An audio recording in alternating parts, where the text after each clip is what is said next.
कह पाएंगे। अच्छा, आप पुस्तक भी लिख रहे हैं मंदिर के इतिहास के बारे में, उस पुस्तक का क्या उद्देश्य है और क्या संदर्भ है? किस तरह की मान्यताएं पूरी होती हैं, लोग किस प्रकार की आस्था लेकर यहाँ उमड़ते हैं और किस तरह की भीड़ देखी जाती है? आस्था जो जैसी जाकी रही, भावना जैसी, तीन हरी मूरत देखी तैसी। प्रदेश का यह महाराजगंज जनपद अपने प्राचीन इतिहासों और प्रसिद्ध स्थलों के नाम से जाना जाता है। महाराजगंज जनपद में कई ऐसे धार्मिक स्थल हैं जिनको लेकर उत्तर प्रदेश ही नहीं पूरे देश भर में चर्चा का विषय बना रहता है। साथ ही साथ महाराजगंज जनपद में भारत के कई राज्यों ही नहीं, साथ ही साथ नेपाल राष्ट्र के भी लोग आते हैं और दर्शन करते हैं और अपनी मान्यताएं मांगते हैं और मान्यताएं पूरी भी होती हैं।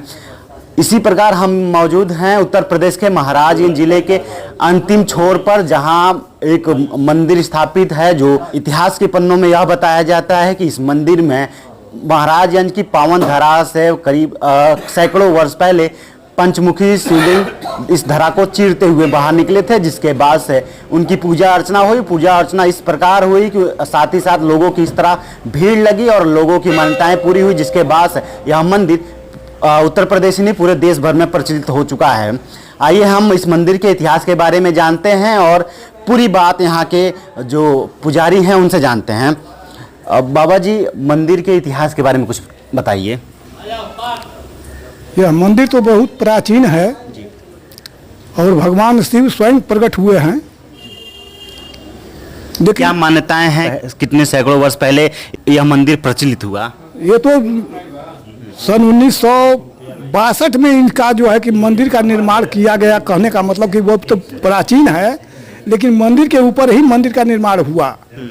इसका मतलब ये बहुत ही पुराने हैं और बहुत पहले से हैं। लेकिन मतलब ये हुआ कि ये काल्पनिक कथा के रूप में थोड़ा सा मैं आगे की बात बताना चाहता हूँ कि मतलब त्रेता युग की, कि त्रेता युग में भगवान राम का अवतार जैसे अयोध्या में हुआ था, उस समय बाल लीला को देखने के लिए काकभूषुंडी महाराज का यहाँ नीलगिरी पर्वत से अयोध्या पहुँचे थे और वह बाल लीला को देख करके वहाँ अपना मस्त हो रहे थे और उनका जूठन खाया करते थे। एक दिन की बात है कि भगवान राम जो है कि आम खा करके एक गुठली को फेंके, उस गुठली को लेकर के काकभूषुंडी महाराज जो है कि वहाँ से नीलगिरी पर सोचे कि ले चल के लगाएंगे और उनका जूठन हमेशा खाया करेंगे। उधर से अयोध्या से काकभूषुंडी महाराज चले, इधर से भगवान शिव जो है कि कैलाश पर्वत से चले।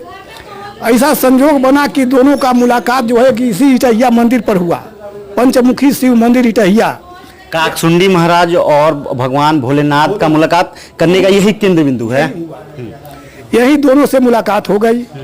होने के बाद भगवान शिव ने पूछा काकभूषुंडी महाराज से कि आप कहाँ से आ रहे हैं? तो काकभूषुंडी महाराज ने उत्तर दिया कि मैं अयोध्या से आ रहा हूँ। भगवान तो अंतर्जामी हैं, वो तो सब कुछ जान गए कि मतलब कि काकभूषुंडी महाराज क्या सोच करके आम की गुठली लेकर के कहाँ जा रहे हैं, ये तो सब कुछ जान गए, अंतर्जामी थे। लेकिन वह गुठली बोलते ही जमीन पर गिर गई। अब उस गुठली को उठाने के लिए भगवान शिव और काकभूषुंडी महाराज दोनों जो है टूट पड़े। संजोग बस वह गुठली जो है कि जमीन के अंदर प्रवेश कर गई। तो काकभूषुंडी महाराज तो वहीं रह गए, लेकिन भगवान शिव उसी गुठली के साथ जो है कि पातालपुरी को चले गए। कलयुग के अंतिम चरण में समय पा करके वही आम का पौधा जब निकला तो उसी के साथ साथ भगवान शिव का भी जो है कि प्रकट होना निश्चित हुआ और उसी पेड़ के अंदर से ही वो जो कि अपना आकार बढ़ाना शुरू कर दिए और बढ़ते बढ़ते जैसे जैसे उनका आकार बढ़ा वैसे ही वह जो है कि मोटा होते गए और वह जो है कुछ समय के बाद पेड़ तो फट गया उनके आकार से और उस पर एक हनुमान बंदर आया और वह पेड़ इतना लंबा हुआ कि 4-5 कोस दूरी से ही दिखाई दे रहा था। उस पेड़ पर केवल 3 ही शाखाएं थे। 3 शाखाएं होने के कारण उसमें फल भी जो है कि अलग अलग लगते थे और उसमें जो है वो बंदर चढ़ने के लिए चढ़ गया लेकिन उतर नहीं पाया, दाना पानी बिना उसी पर मर गया। बाद में एक बड़ी जोर से आंधी आई, वह पेड़ जो है कि जमीन पर गिर गया। गिरने के बाद गांव वालों को मालूम हुआ कि वह वृक्ष जो है कि गिर गया है। अब वहाँ जब दौड़ करके लोग आए, जब देखे तो पेड़ गिरा हुआ है, पेड़ फटा हुआ है और उसी में भगवान शिव का स्वरूप दिखाई दिया। तो उसको साफ सुथरा करके यही से गांव इटहिया डुमरी के रहने वाले श्री राम आधार गिरी जी उस समय पुजारी थे। वही आए और देखने के बाद में उसको साफ सुथरा करके पूजा अर्चना वहाँ शुरू किए।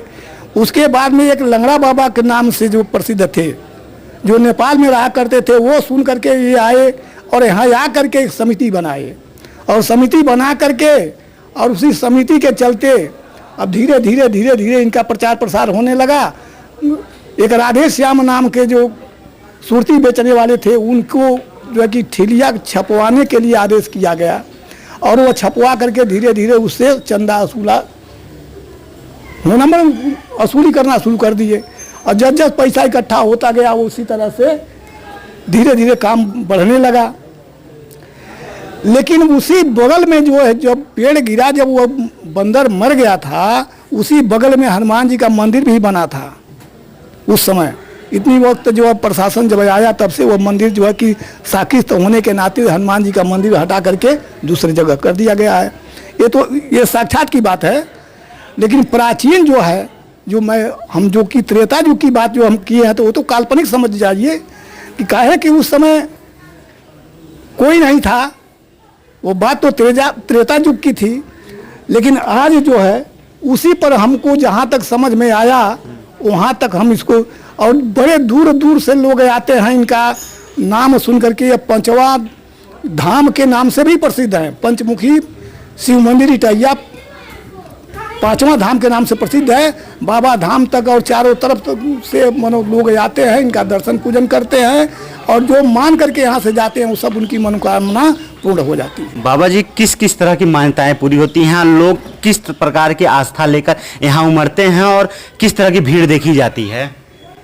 यहाँ जो है अनेक प्रकार के दुख से लेकर के धन दौलत पुत्र हेन तेन जो कुछ भी होता है परमात्मा की कृपा से सब कुछ अपना आस्था जो जैसी जाकी रही भावना जैसी तीन हरि मूरत देखी तैसी अपने अपने भावना को लेकर के लोग आते हैं यहाँ मान करके अपना उनका पूजा अर्चना करते हैं और वह जो है कि उसको पूर्ण कर देते हैं। उसमें ये नहीं है, यहाँ शादी विवाह चाहे रुद्राभिषेक वगैरह हवन पूजन में सब कुछ होता है, जाप ओप सब लोग करते हैं। कितने समय से आप यहाँ सेवा दे रहे हैं और अब तक क्या चमत्कार देखे हैं? हम तो जब से कम लगभग हमको हो गया यहाँ 50 साल रहते हुए इटहिया में, लेकिन मंदिर में 4 साल हुआ मात्र। हम क्यों झूठ बोले भाई? हमको जो हम किए हैं, जो जानते हैं, जो देखे हैं वही हम बताएंगे, उससे आगे की बात नहीं कह पाएंगे। अच्छा, आप पुस्तक भी लिख रहे हैं मंदिर के इतिहास के बारे में, उस पुस्तक का क्या उद्देश्य है और क्या संदर्भ है? ये उद्देश्य यही है कि किसी ने आया तो हमसे कहा कि मंदिर के इतिहास के बारे में कुछ बताइए। हमने कहा कि ठीक है, लेकिन हमको उसके लिए समय चाहिए, तत्काल तो हम बता नहीं पाएंगे। जो उनकी प्रेरणा होगी, जो वो बताएंगे हमको, वही हम लिख करके देंगे आपको। तो जस वो बताते गए उसी के हिसाब से मैं लिखता गया और लिख करके जहाँ तक समझ में आया वहाँ तक करके हमने वहीं बस इसको पूरा कर दिया। ये किताब छपने के लिए भी देंगे, लोगों के बीच में बटेगी भी? हाँ, बिल्कुल। वो छपने के लिए हमने भी सब कुछ दे दिया, लेकिन इसको छपवाने के लिए कोई तैयार नहीं है। किसको हम कहे कि कौन छपवाएगा? अगर नहीं छप रहा है तो हम यहाँ से जो है कि हमारे गुरु भाई एक लखनऊ में रहते हैं, सिदौली में, वो कहे थे कि सावन में हम आएंगे और ले जाएंगे, उधर ही छपवा करके नैमिष में बंटवाएंगे। अच्छा, क्या नाम देने वाले हैं बाबा जी इस पुस्तक, इटहिया के जो इतिहास है, इस पुस्तक का क्या पवित्र नाम देने वाले हैं? बस यही है, पंचमुखी शिव मंदिर इटहिया धाम, इसी के नाम से यह प्रसिद्ध होगा।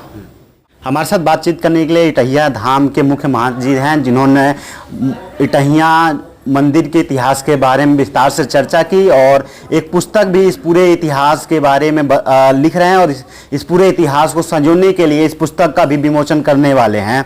इन्होंने बताया कि लोगों की तरह तरह की मान्यताएं पूरी होती हैं और तरह तरह के लोगों को चमत्कार देखने को मिलते हैं। आपको बता दें कि आप तस्वीरों में देखेंगे, ये इटहिया मंदिर है जहाँ सावन के महीनों में लगातार श्रद्धालुओं का तांता लगा रहता है। ये पूरा परिसर श्रद्धालुओं से खचाखच भरा रहता है और इस श्रद्धालुओं की रख रखाव और श्रद्धालुओं के समुचित व्यवस्था के लिए महाराजगंज के जिला प्रशासन के द्वारा तमाम पुलिसकर्मियों को लगाया जाता है, तमाम सुरक्षा व्यवस्था का ध्यान रखा जाता है। और यहाँ के जो समिति हैं उनके द्वारा आप तस्वीरों में देखेंगे तमाम जगहों पे दीवारों पे चित्र बनाए गए हैं, रंगरोहन किए गए हैं और धार्मिक चित्रों से इस पूरे दीवारों को सुशोभित किया गया है। आप तस्वीरों में देखेंगे यही वही मंदिर है जहाँ ये द्वार है। आप देखेंगे तस्वीरों में वहाँ उसी जगह पर भगवान शिव का पंचमुखी शिवलिंग इस धरा पावन धरा को चीरते हुए बाहर निकला था, जिसके बाद से यह मंदिर अपने आप में विख्यात हो गया। और इस मंदिर की विख्यातता इस प्रकार है कि यह मंदिर भारत ही नहीं नेपाल राष्ट्र के दूर दूर से लोग यहाँ पूजा करते हैं और पूजा अर्चना करते हुए अपनी मांगते हैं और मांगे पूरी होने पर यहाँ अपनी भव्य रूप से पूजा करते हैं, रुद्राभिषेक करते हैं। साथ ही साथ नेपाल राष्ट्र के श्रद्धालु महाराजगंज समेत सटे बिहार राज्य, इसके अलावा महाराजगंज से सटे सिद्धार्थनगर, कुशीनगर, देवरिया जैसे जनपदों के श्रद्धालु आते हैं और भव्य रूप से यहाँ पूजा अर्चना करते हैं। वीडियो जर्नलिस्ट विजय तिवारी के साथ अरुण कुमार, यूपी टीवी समाचार, इटहियाँ, महाराजगंज। ओम नमः शिवाय।